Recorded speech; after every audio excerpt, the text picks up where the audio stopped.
brothers and sisters, hindi magiging palasak na kasabihan ang kasabihang life is short o ang buhay ay maikli lang kung wala yung katotohanan. Marami nang nakapagpatunay niyan. Unfortunately, maraming nakapagpatunay niyan. Baka nga nauso yung kasabihang yan dahil ang mga nakapagpatunay niyan ay yung mga taong may napagsisihan. Kasi madalas, na-embrace lang natin ang katotohanan ito kapag may mga chance tayong pinalampas na mahalaga na hindi na maibabalik pa. Kapag may mga namatay na mga mahal sa buhay na mahalaga. Kapag tayo mismo ay mamamatay na. So bakit tayo maghihintay na matuto sa sarili nating kamalian kung ngayon pa lang ay pwede na tayong matuto sa pagkakamali ng iba? Kasi kung hihintayin pa natin matuto tayo sa pagkakamali natin, makababawas pa yun lalo ng oras natin, ng panahon natin sa mundong ito. Mahirap maghabol, mahirap bumawi. So as early as now, matuto na tayo sa kanilang kamalian. Tandaan po natin ang kamatayan ay nagsisimula hindi lamang kapag tayo totally nategi na. Ang kamatayan ay nagsisimula sa bawat buwan, sa bawat araw, sa bawat minuto, sa bawat segundo na pinipili nating yakapin sa buhay ang mga walang kwentang bagay. Yung pagka-gadget mo, na inaabot ka ng kung ilang oras, yung pakikipag-chismisan mo, yung pagtingin mo sa buhay ng ibang tao, maiinggit ka lang dyan. Mabubuwisit ka lang sa mga nakikita mong mga videos na yan. Magkakasala ka lang diyan. Bakit mo sasayangin sa pagkikimkim ng galit, sa hindi pagkibo sa mahal mo, sa pagtatrabaho at pagninegosyo na mapapabayaan mo na ang pamilya mo? Sa pagkakasala. Hindi po tayo nilikha ng Diyos para sa mga bagay na ito. Kaya sigurado ko na magiging malungkot tayo ang pagkamatay natin kung makakamatay natin ang lahat ng ito. Tama, wala tayong choice kung kailan tayo mamamatay. Pero meron tayong choice kung paano natin gusto mamatay. I mean, kung gusto mong maging masaya o malungkot ba? Kung gusto mong maging fulfilled o unfulfilled ba? Kung gusto mong mamatay ng sulit na ang buhay mo o kulang na kulang pa, bitin na bitin ka pa. May choice tayo dyan. At yan ay madedetermine kung paano natin isinasabuhay ngayon pa lang ang ating buhay. Kaya ngayon pa lang kapatid, piliin mo na kung sino ang gusto mong maging sa buhay mo. I mean, yung pasok sa talento mo, yung talagang ikaliligaya mo. Piliin mo na kung saan mo talaga gustong mapunta. Yung paroroonan ng buhay mo at hindi yung umaayon ka lang sa gusto ng ibang tao, sa agos ng mundo. At maaring hindi mo mapili yung reaksyon mo sa isang bagay na nangyari sa iyo. Nasaktan ka, nagkamali ka, nagkasala ka. Natural malulungkot ka. Natural ma-frustrate ka, ma-disappoint ka. Initial reaction yon. Pero piliin mo ang magiging disposition mo pagkatapos no. Sapagkat yung initial reaction, wala kang magagawa doon. Pero yung pipiliin mo o magpapaalipin ka sa isang sitwasyon pagkatapos ng choice mo na yon. Habang maaga, choose what is right for our life. Every day, we choose to live and not to die sa bawat moment ng ating buhay. Maging panalangin naman natin araw-araw, pagkagising sa umaga, bago matulog, yung naging panalangin in David, Psalm 90 verse 12, Lord, teach me to number the days of my life so that I may gain wisdom of heart.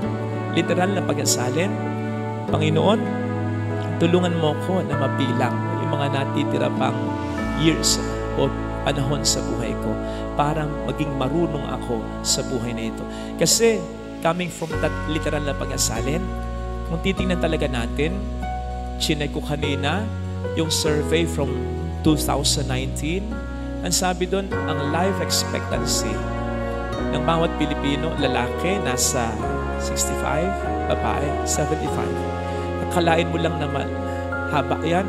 Pero isipin mo, ilang taon kang mag-aaral. Ilang taon kang subsob sa negosyo, sa trabaho para makaipon kahit pa paano. Ilang taon din yung araw-araw Focus ka sa trabaho mo, bilang ina, bilang ama, sa pamilya, lalaba ka, etc. Lahat. So, isipin po natin, kung babawasan pa ito ng pagka-gadget natin, kung babawasan pa ito ng pagtatanim ng galit natin, kung babawasan pa ito ng pagkakasala natin, kung babawasan pa ito ng mga walang kwentang bagay sa buhay natin, ilan na lang ang matitira dyan. Yun na lang talaga. Kaya sana, bawat minuto, isulit na. Let us live each moment of our life as if it is our last. Para maging ibang disposisyon natin, para ang buhay natin ay isulit natin. Halos lahat ng nakausap ko, parang gusto nang mag-give up.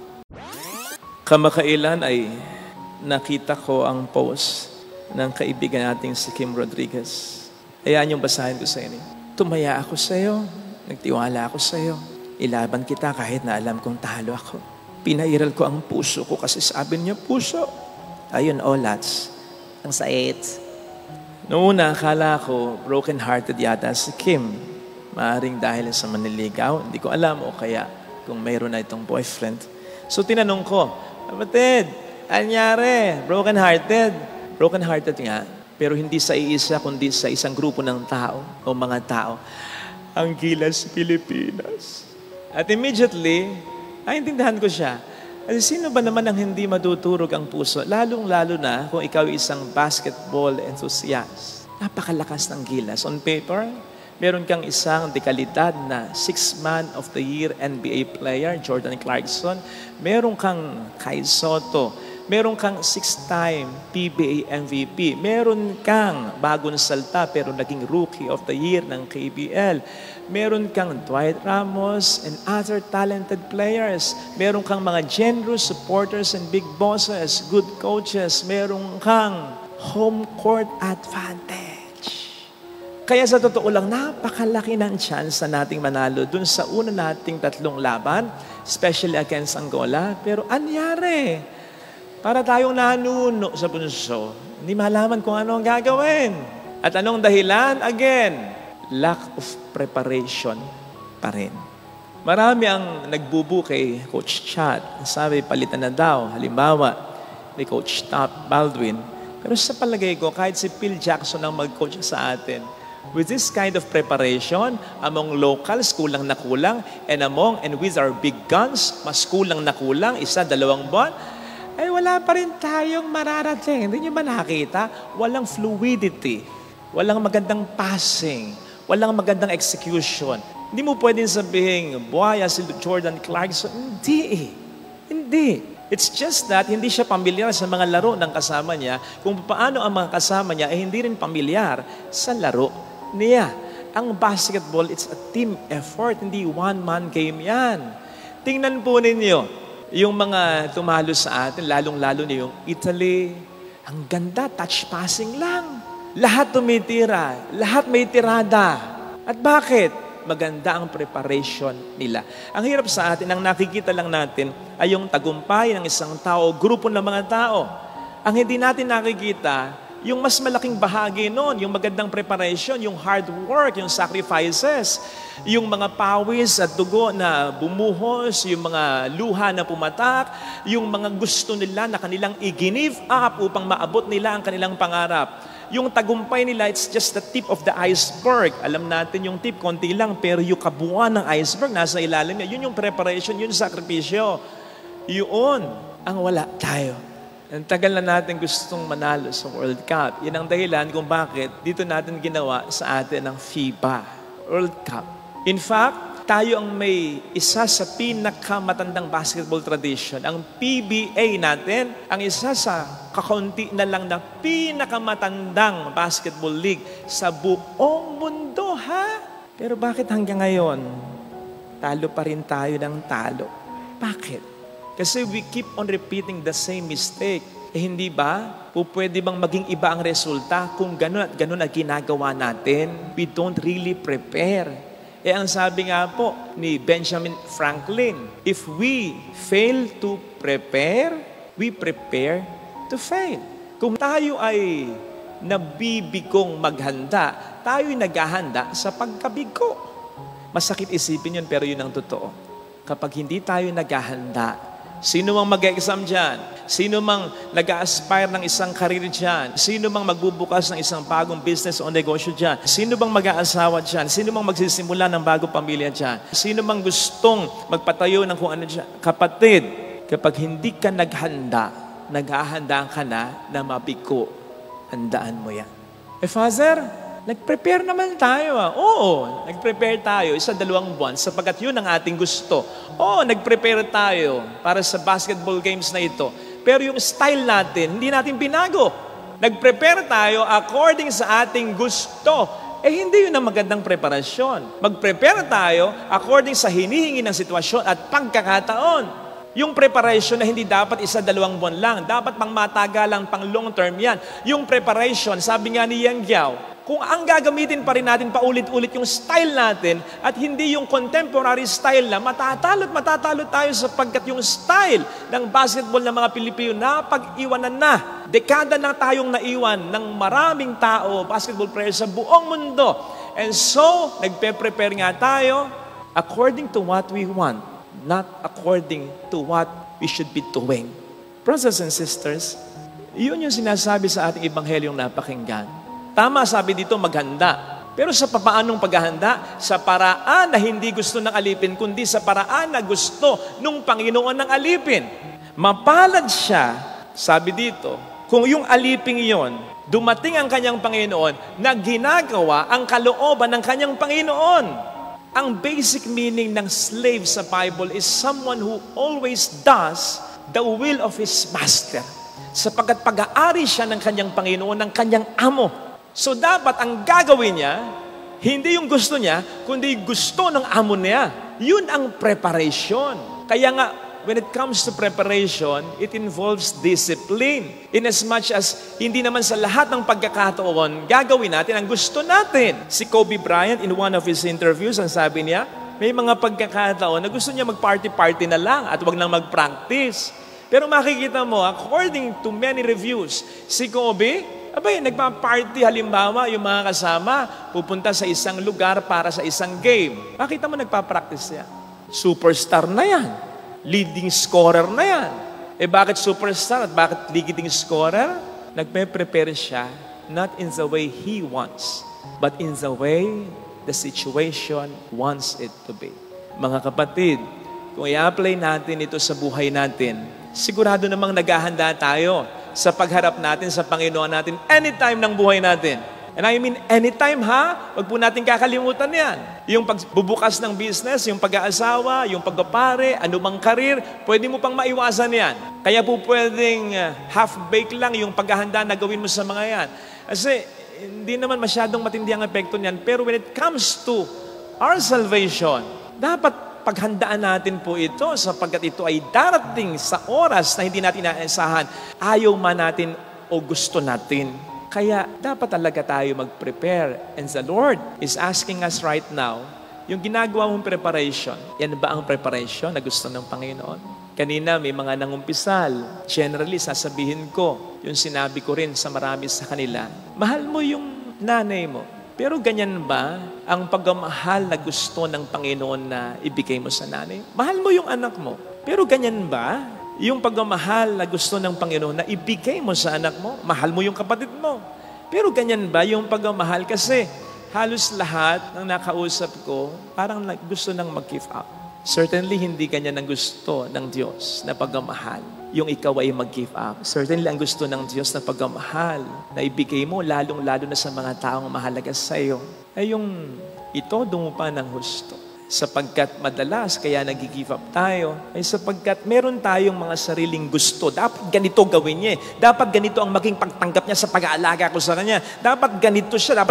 Ayun minamahal natin yung tao in our own terms, in our own standards. Yan ba ang terms at standards na gustong ipagawa ng Panginoon sa atin? Ako lang, nagtatanong din ako, yung ginagawa natin ito, ako'y pare, nagmimisa, nasa social media, ito ba yung gusto ng Panginoon na ginagawa ko?